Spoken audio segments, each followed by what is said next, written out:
Hello and welcome back to the channel, dear friends. I'm so glad to have you here with us today. Whether you're new to the channel or a returning viewer, I'm honored that you've taken the time to join us for another moment of reflection, wisdom, and spiritual learning. If this is your first time here, make sure to hit that subscribe button and turn on the notification bell so you can stay updated on all the teachings and stories we share in the future. Today, we are going to explore a topic that touches the hearts of men: how to respond when we see others doing evil, wrong, or harmful things. It's something that challenges us all, especially as spiritual practitioners, because it's so easy to fall into anger and judgment when we witness injustice, cruelty, or behavior we find morally wrong. But why is it that reacting with anger is so dangerous? And how does a practitioner's heart determine not only their personal spiritual growth, but also the level of their life itself? Let's start with a simple, yet powerful truth. Our reactions to the world around us reveal our internal state. When we encounter negativity, cruelty, or injustice, our first instinct might be to react in anger or frustration. We might feel the urge to speak out, to correct others, or even to retaliate. But the Buddha taught us that it is not the external circumstances that determine our peace, but our response to them. When we react with anger or hatred, we are allowing those external circumstances to shape our internal state. And this, in turn, impacts not just our spiritual practice, but our entire life. So, let's pause for a moment and consider what happens when we react to evil with anger. We've all experienced it when someone wrongs us or when we witness injustice. The fire of anger sparks within us. We feel this intense urge to correct the wrong, to make our voices heard, to ensure that justice is served. But in those moments, we must remember anger only fuels the cycle of suffering. The more we respond to negativity with anger, the more we perpetuate the very qualities we are trying to overcome in our practice. Buddhism teaches us that anger is a destructive emotion that clouds our minds, obstructs our clarity, and prevents us from seeing the situation as it truly is. When we react in anger, we are blinded by our emotions, unable to approach the situation with wisdom, compassion, or understanding. This, in turn, harms our own inner peace and spiritual growth. Anger may seem justified in the moment, but its consequences are far-reaching. Not only does it harm our relationships and the situation at hand, but it also creates negative karma that we will carry with us. In Buddhism, we often talk about the law of karma, the idea that our actions, whether good or bad, come back to us in the form of consequences. When we act with anger, we are sowing the seeds of future suffering. We are perpetuating negative emotions, which will inevitably lead to more suffering, both for ourselves and for others. In the same way, when we respond with compassion and understanding, we plant seeds of peace and harmony. So, why does a practitioner's heart determine their life's level? The Buddha taught that the heart is the seat of our true nature. It is where our wisdom, compassion, and understanding reside. When we cultivate a heart that is rooted in patience, kindness, and equanimity, we align ourselves with the higher virtues of our practice. But when we allow anger, jealousy, or hatred to take root in our hearts, we lower the vibration of our being and fall further away from the path of awakening. To illustrate this, let's consider a powerful teaching from the Buddha himself. In one of his sutras, the Buddha describes a scenario where a person is walking through the forest and encounters a wild animal. The person is terrified and feels the urge to run away.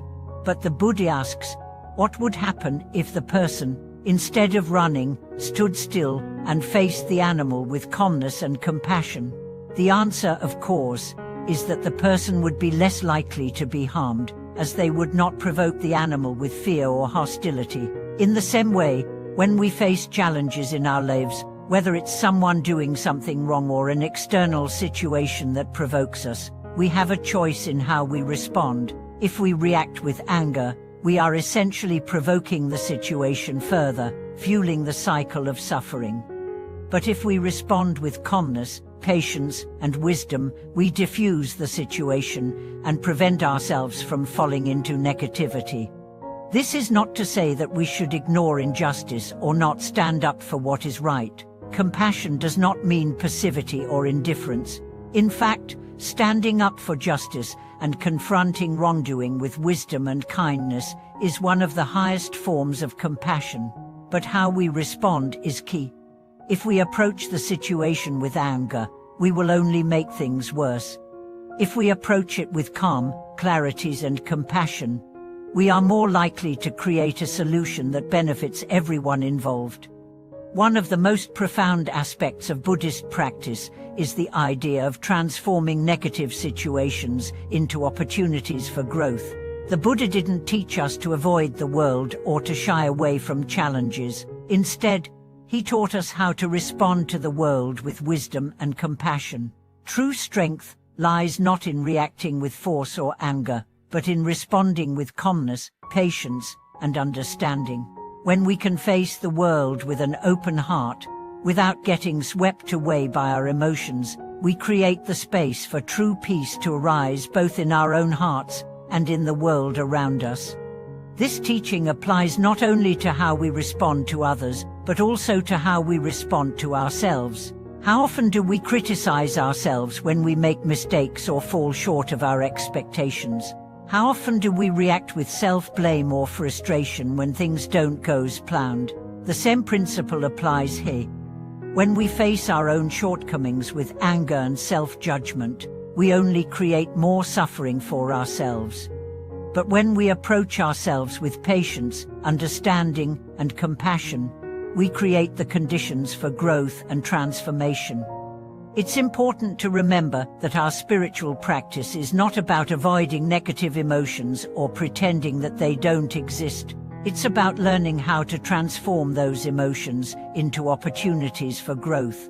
It's about developing the ability to observe our anger and negativity without identifying with it, without letting it control our actions. This is the essence of mindfulness, the ability to be aware of our emotions without getting caught up in them, to observe them without reacting to them. The more we practice this, the more we cultivate a heart that is free from the grip of anger and fear. And as we cultivate this peaceful heart, we begin to see the world around us in a new light. Instead of reacting to the world with anger, we begin to see it with compassion. Instead of seeing others as obstacles or enemies, we begin to see them as fellow travelers on the path to awakening. And in doing so, we create a world that is more peaceful, more compassionate, and more harmonious. As we conclude today's reflection, I want to thank you for joining me in this exploration of how to respond to negativity and criticism with wisdom and compassion. I hope that this teaching has inspired you to reflect on how you can transform moments of anger or frustration into opportunities for growth and peace. Remember, the heart of a true practitioner is one that is open, compassionate, and free from the chains of anger and fear. If you found this video meaningful, I'd love to hear your thoughts and experiences in the comments below. How do you respond to criticism or negative situations in your life? How has your practice helped you transform anger into wisdom? Thank you for watching, and I look forward to sharing more teachings and reflections with you in the future. Please like, subscribe, and hit the notification bell so you don't miss out on any future content. Thank you for watching this video.